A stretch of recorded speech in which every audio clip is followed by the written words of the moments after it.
everyone. How are you doing? My name is Brigida Toruño, and welcome to Uno Souls Chat.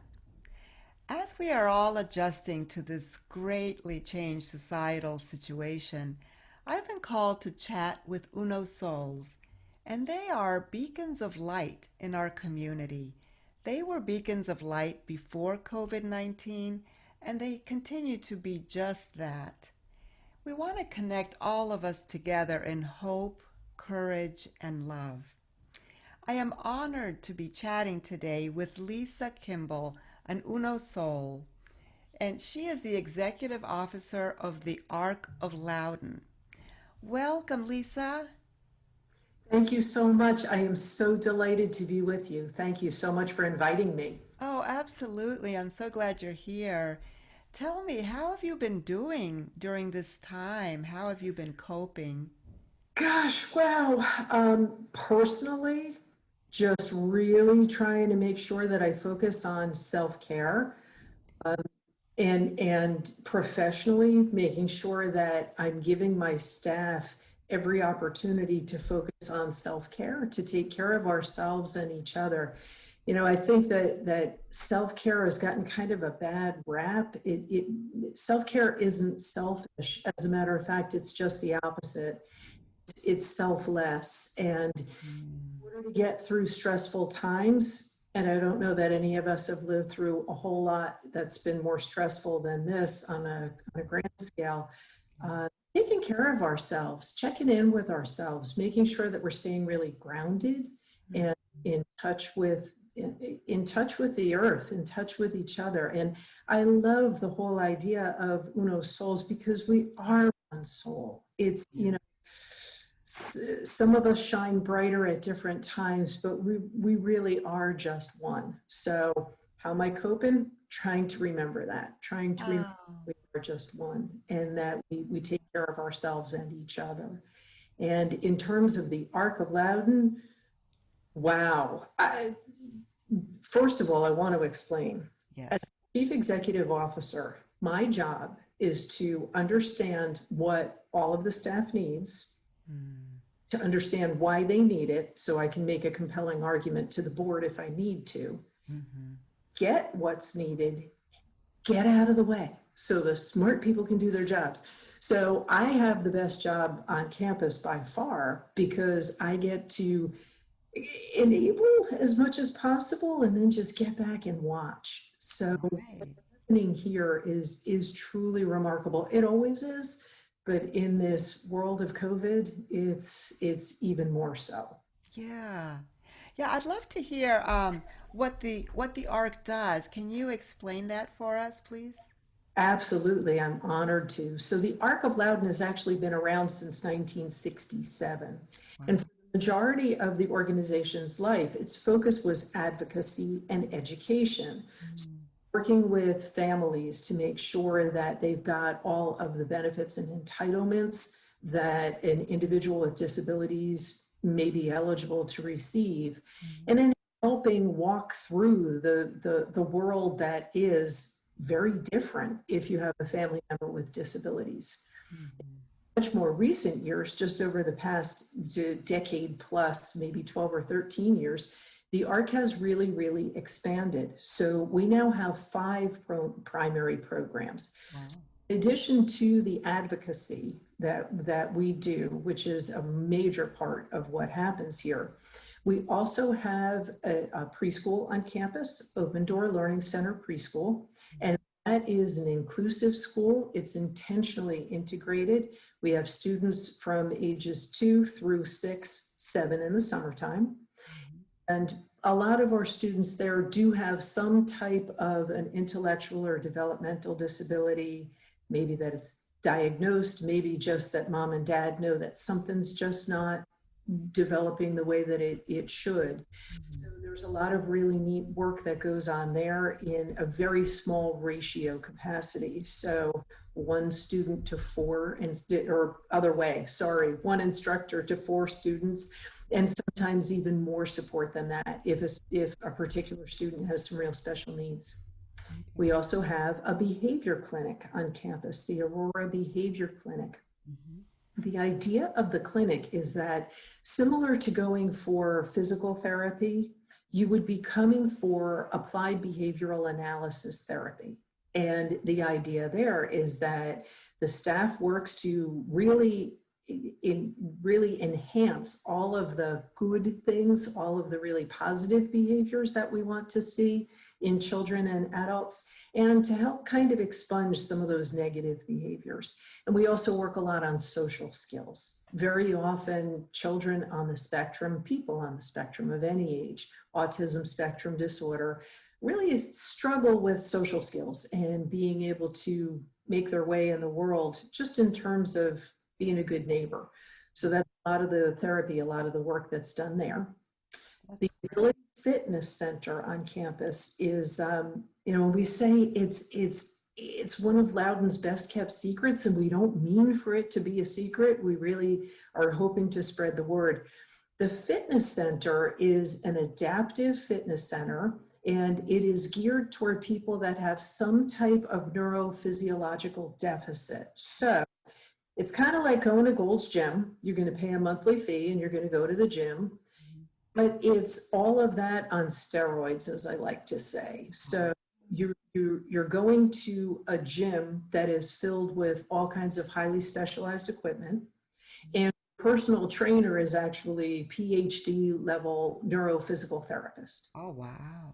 Yeah, so a lot of our clients, spinal cord injury, paralysis, all kinds of things along those lines, stroke recovery, that type of thing.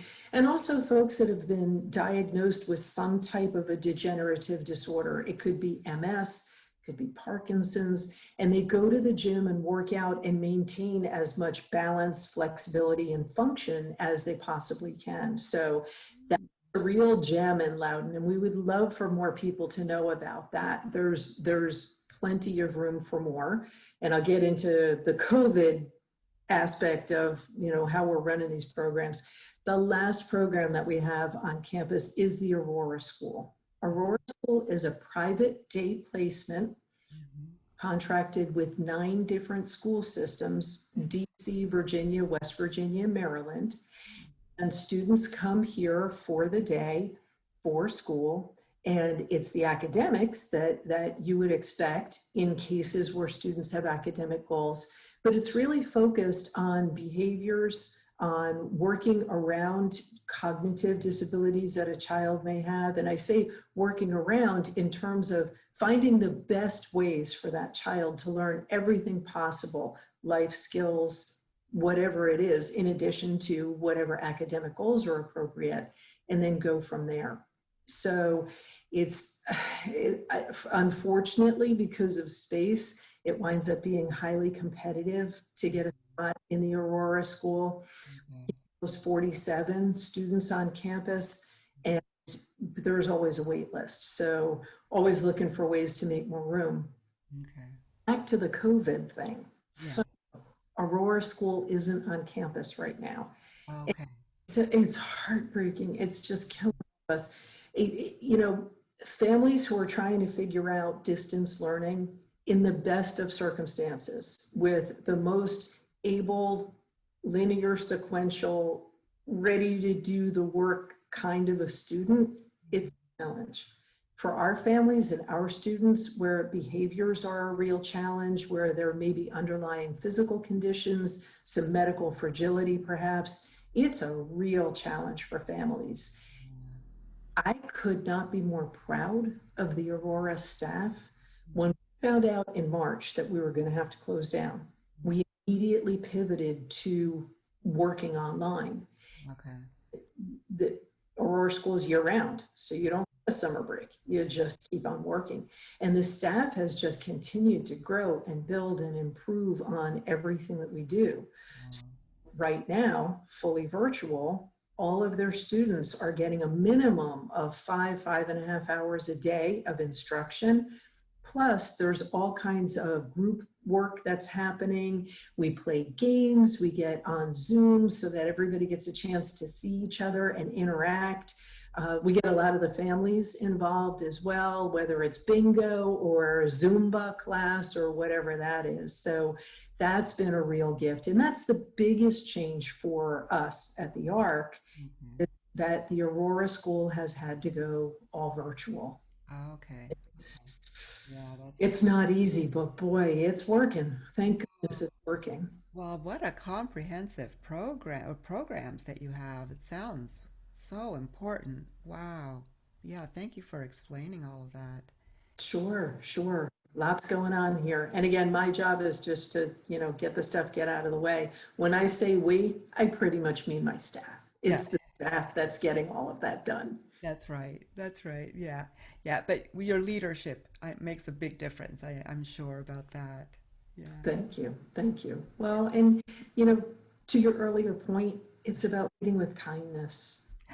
Oh my gosh, yes. And I wanted to say that because I took a peek at your LinkedIn and these three words, three or four words just stopped me. And you said in your explanation, you said an executive that leads with kindness. That is everything to me. That is everything because not everybody gets that. And it was so beautiful. I'd love to hear more about that. Oh, gosh, thank you so much.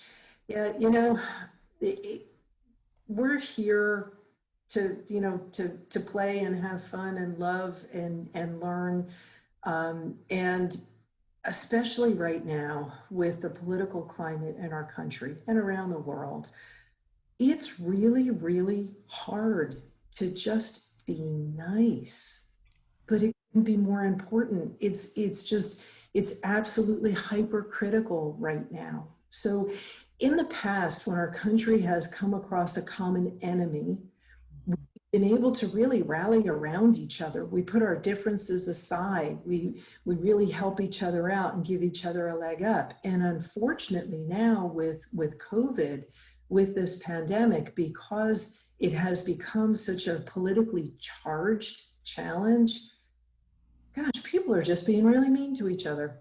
And for the life of me, I don't understand. And I cannot figure out how that makes anything better for anyone. It might make you feel good to vent, but it's really not solving the problem. So the idea of trying to be kind, um, kindness is not weakness. I think that's probably one of the biggest things that people tend to underestimate about me.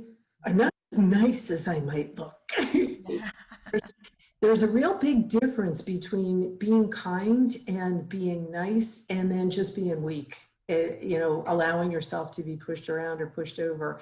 And on behalf of my staff, especially, but especially, more than anything, my students, and I say mine very intentionally, my students, my staff, my clients, um, yeah, don't mess with us. Don't mess with us. You be kind, we be kind, and we figure out how to work well together. And it seems to be something that this command staff here at the Arc, more than any other staff that I've had the honor of leading, really understands. So we try to make sure that we're reminding each other of that. It's easy to get snippy. It's easy to lose your temper because everybody is just so charged up right now. That's right. Taking that step back and just remembering, I can probably say everything that I need to say and still be kind. That's right. So Yeah. I love that. most of the time. There's that quote, and I'm not sure who said it. You might know. Be kind to everyone because you don't know what they might be going through. And it's such a simple thought. It's such a simple idea, it seems, to be able to implement that on a daily basis, to be in the grocery store and there's a long line and to not get upset or because in the grocery store there's a mother whose baby is crying and you're like getting and I mean there's so many examples of that and including on our social media streams, of like what you said where there's just people are venting and like I've never seen before. Like I've never seen before. And I you're right that instead of this pandemic bringing us together, which it seemed like it did for a little bit at the beginning. Um, and I think it is a political situation that definitely has divided us, very much so. And it's very sad. I just think it's very sad, and I don't understand it either. And all I feel like I can do is try to put out as much light as I possibly can, or you know, try to do this little podcast, this to try to bring some positivity out there. So hopefully that makes a little bit of a difference. Absolutely, absolutely. And again, thank you so much for doing what you're doing. I absolutely 1000% wholeheartedly believe that one smile can really make the difference. And of course, even that's weird now too, right? I'll, I'll be out and about and I'm coming around the corner in Costco and our carts are aiming toward each other and I've got a big smile and I realize you have no idea that I'm smiling, do you? Because I've got a mask on. So how do I smile with my eyes? And I also found, especially at the beginning, had my mask on, my head down, not really interacting. And I thought, well, that's just silly. You know what? I'm avoiding making eye contact. What's that about? Learning a whole new way to communicate. And that's been a real eye opener for me personally, Yeah. is body language becomes even more important. Mhm. Smiling with your eyes becomes even more crucial, that saying hi out loud and sometimes even a little bit extra loud because sound is Make muffled sure by people can hear you. masks and stuff. Yeah, those are the kinds of things that we just need to be that much more aware of. Yeah. I'm a big hugger. I love a good hug. Yeah, me too. Do that right now. Not supposed to be doing that. Yeah. So what I found was interesting too, especially at the beginning, I found myself bowing. So I'm so used to shaking a hand or going in for the hug or, some type of physical connection. So Yeah. little bump really just isn't working for me. So I found myself very often kind of bowing a little bit to the person or, giving them a little bit. And some people are a little uncomfortable when you do the, namaste. Okay. So just trying to find ways to connect with people where I feel that I'm putting out, that I'm visibly and verbally putting out what I feel, Mhm. opposed to it's me with my head down hiding behind my mask, and just remembering that because what you said is so true. And what I've learned in my life, whether you're talking about intellectual or developmental or physical disability, if you're talking about mental health challenges, if you're talking about substance use disorders, if you're talking about weight challenges or anything that you're talking about, almost inevitably, everybody that you meet is one, has one, or knows one. Everybody's got something. Absolutely. Again, trying to make that connection, just that, it can't really be a smile necessarily right now, and you don't want to wink because that can be not a connection you're looking to make, but, just trying to find a way to say hi, compliment somebody on their mask.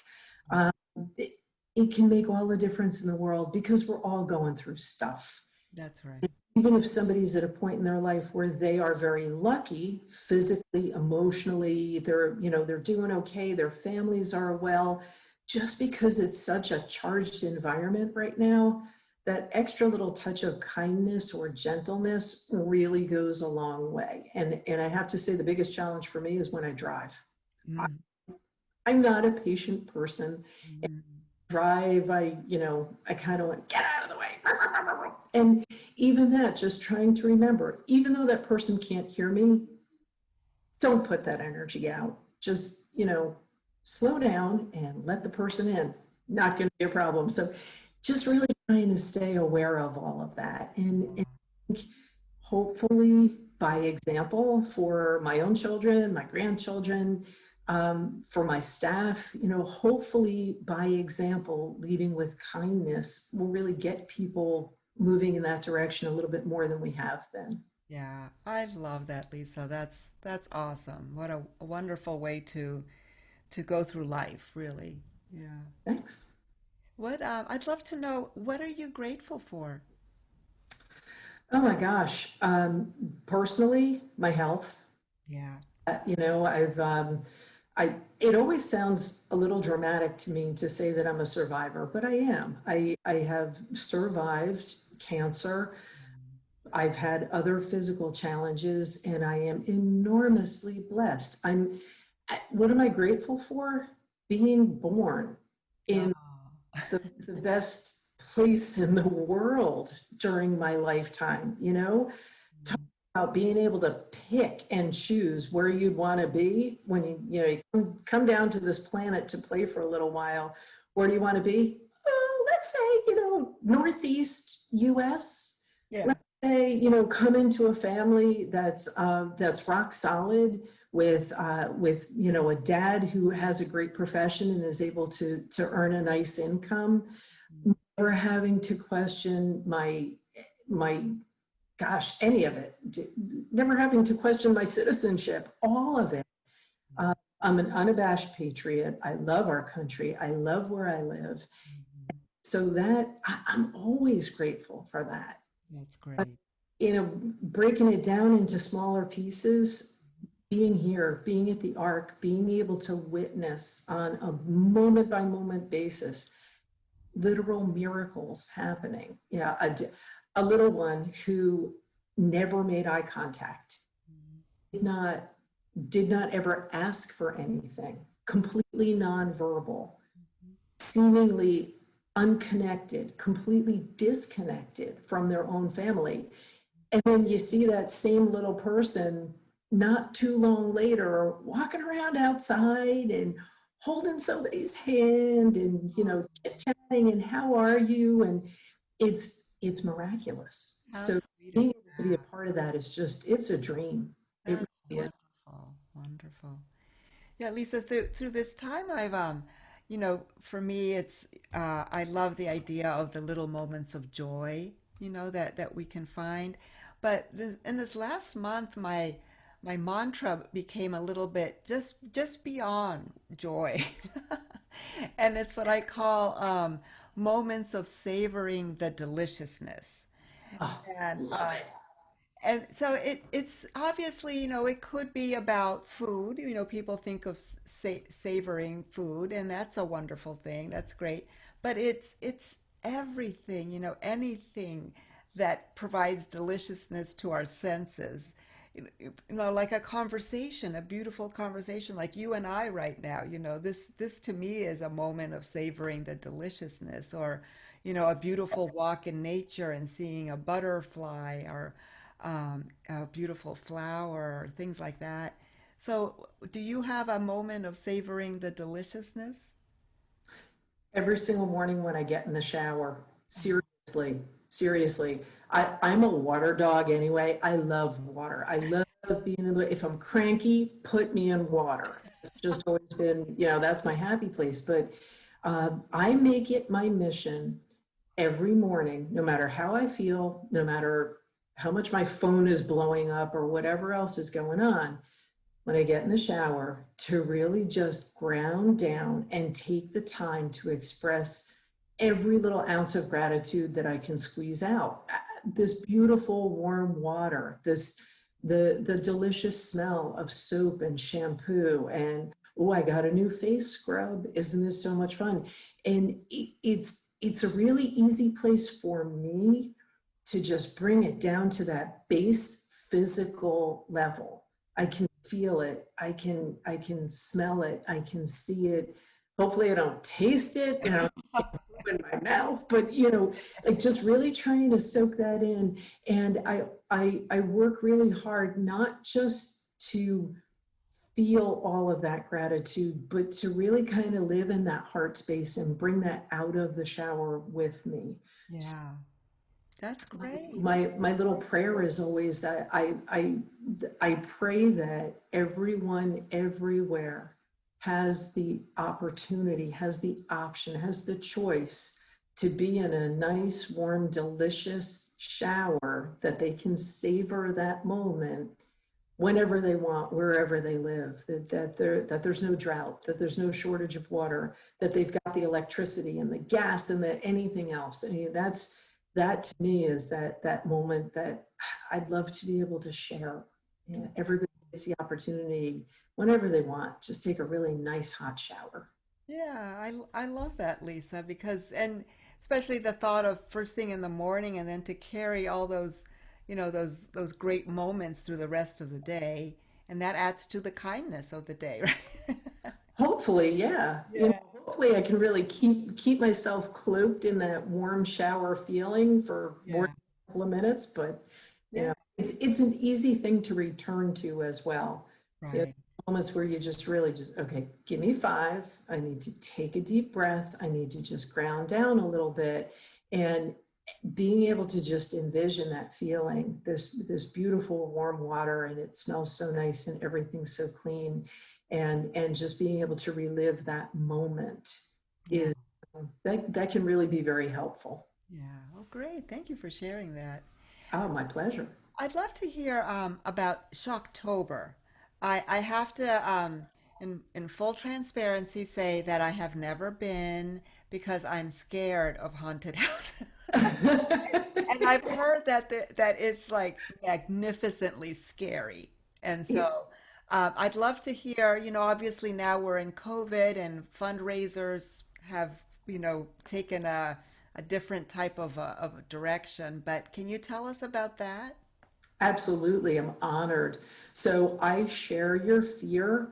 I do not like people jumping out and scaring me. I don't like to be scared. I don't like horror, blood, guts, gore, not my genre, just Yeah. not my thing.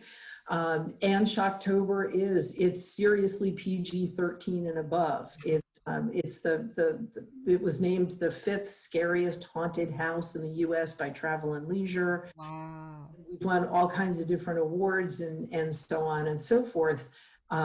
I've gone through the house once, Oh, okay. completely live with all of the actors in it, Yeah. and quite sure that my chief operations officer, who was in front of me, still has claw marks in her because I just kind of put my head down and I plowed through right behind her. But it's just a truly remarkable experience. So the idea is that you go through this haunted manor house and down into the basement, and there's all kinds of creepy, gory, blood guts, jump out and scare you kind of stuff that's going on. If you like that kind of thing, you will love Shocktober. If you don't like that kind of thing, you can volunteer outside with me. Um, but Shocktober, in a typical season, we've got 15 or 18,000 people that are coming to Shocktober, that are here to, Wow. and it's an enormous piece of our budget. It's something that's absolutely crucial in order to operate, to have the scholarships that we need, and to be able to support all of the programs. So I think even scarier, much scarier than actually being in the house itself, the idea of not being able to do Shocktober. That's absolutely terrifying. But just as we've done with so many of our programs, either the program in its entirety or pieces and parts of the program, we went virtual. So what we were able to do this past weekend, in very, very carefully controlled circumstances, we were able to load the house with actors, everybody wearing face coverings, not just the blood, guts, gore mask, but face coverings as well. Lots of hand sanitizer, all of that going on, all kinds of additional space between the actors, and then guests, one guest at a time, with cameras, a camera crew, also distant, going through the house. So what we're going to be doing is what we're doing now, shocktober.org, Okay. selling tickets to be able to watch those virtual tours through the house. A scare, as opposed to a walkthrough, this is a scare through. And Oh, run through, because you probably don't want to just walk. right. But so shocktober.org, tickets are on sale now. You can take part in watching one of our celebrity guests go through, or you can take part in a first person version of it where it feels like you're going through the house yourself. Mm. Also included an episode of the paranormal experience that we do here on campus, separate from Shocktober. No blood, no guts, no gore, no ugliness, no nastiness, none of that stuff. But there is a lot of energy on this campus. It is a historic property. So we have the Mid-Atlantic Paranormal Investigators Group, MAPI, comes in and leads guests that want to be a part of this in doing some investigation in the manor. And this time around, this past weekend, we filmed one of those as well. So that's going to be available for folks to watch too. Oh, great. So it's kind of like watching a horror movie. Kind of like that. Yeah. Yeah. For first person walking through the really scary haunted house. Oh, Yeah. good. Well, that was a great pivot that you all are doing, and I'm sure it'll be very successful. So yeah, we Thanks. can Thanks. definitely when we post this next week, if you want to add anything in the comments area about where people can go to get the tickets or any other information you want to post, please feel free to do that. Oh, thanks. Yeah, we absolutely will. And we enormously appreciate every single dollar that's coming in. And I will take the liberty of speaking on behalf of every nonprofit organization in the county and, dare I say, in the country and the world right now. We're all we're all competing for the same dollar, and every dollar really makes a difference. So hopefully folks that like to be scared will be comfortable being scared at home on their own couch, and they'll buy the views and help us out that way. Oh, yeah, good. Yeah. Yeah, but thank you so much for saying that. Um, and I thank you so much for joining me today. I was wondering if you could leave us with some words of wisdom. Gosh, words of wisdom. The, it's all about being kind. Hmm. If you, in any situation, can just take one heartbeat to temper your response, to realize that everybody's got something going on, and you can get what you need. You can make your point, but try to be a little bit kind. Try to just lead with kindness, no matter what it is that you're doing. And if everybody could do that, even just a tiny bit, even just some of the time, we'd be living in a much nicer world, and it'd be easier to face all of the challenges that we've got going on right now. That's right. That's beautiful. Thank you so much, Lisa.